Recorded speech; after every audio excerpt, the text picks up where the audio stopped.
So having lived through, 3 decades of doing what you do, um, which one of the 3, like 30 years in business, which one of those 3 decades would you say was the most fun? Actually, each decade has brought something interesting. Don't start talking about cameras and stuff. I know the technology's changed. Not the technology. The way If you want to talk about cameras, go ahead. let's geek out on cameras. No, the thing was the evolution of the storytelling element. I think when I first started, it was, let's get in there, let's film these cool places, and then we'll slam it together with a bunch of music to a beat, and it was very boom, boom, boom, boom, boom. Yeah. And then we were like, oh, that doesn't last very long. It's very splashy. Yeah. It's kind of like Flash. Yeah. Right? Yeah. Flash. Everything moved and animated. Yeah. And we got to a point where like, oh, we need to add some elements to it. So we would then bring on a writer to talk about all the information. Mm-hmm. So, we did some stuff in the mining industry, and it was like, oh, they won an award because they did this, and this. Here, we hit on all the points. I was like, well, that's not very engaging. Mm-hmm. And that's when we really dived in, and it was actually Simon Sinek did a talk on the why. Yep. And it was myself and my creative director, and we watched this video on YouTube, and we're like, whoa.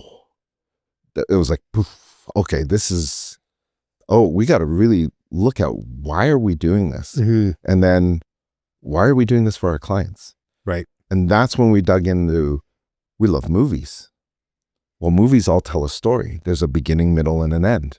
So that's where we really dived into that and dug into, why doesn't corporate companies tell it like a story? Right. It's just, here's my product, let's flash it up, sell that thing. Yeah.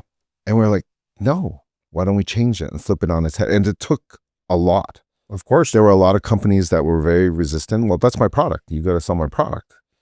Yeah. I think and again, to complement what you're saying, I mean, this evolution of storytelling, obviously we had theaters and movies and, stages with actors and what actresses.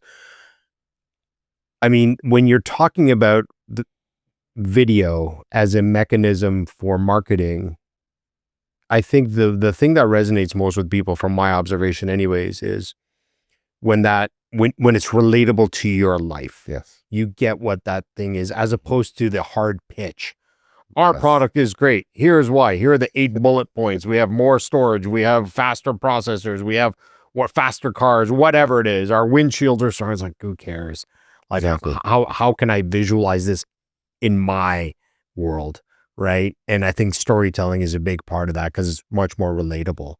Well, it really connects with people then. And what we learned is the heart truly leads the mind. Yes. And sometimes I try to relate it as simple as possible to some of our clients is, you can sit there and tell all the specs of the car, 400 horsepower. It's got 22-inch rims, but the person turns around at the end of the day and goes, ooh, I want it in red.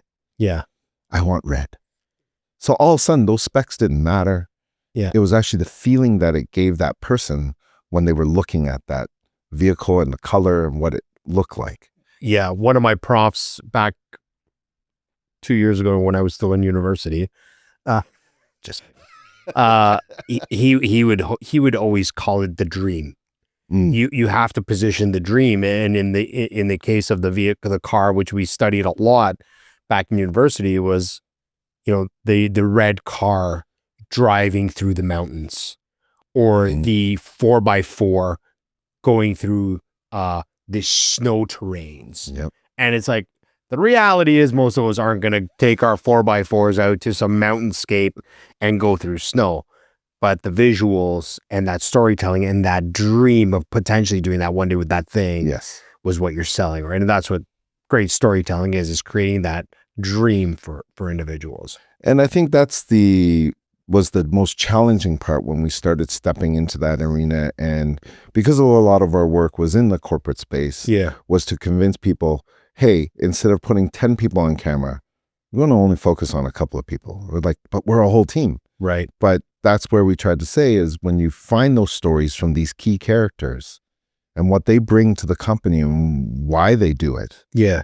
it actually resonates with everybody. Right. And that becomes the power of that storytelling, because then you can actually follow that person and develop them. And that's where we try to key in on that, is just like in movies and how they're built. You have a main character, you have your supporting characters, right? And that's where the plot's built.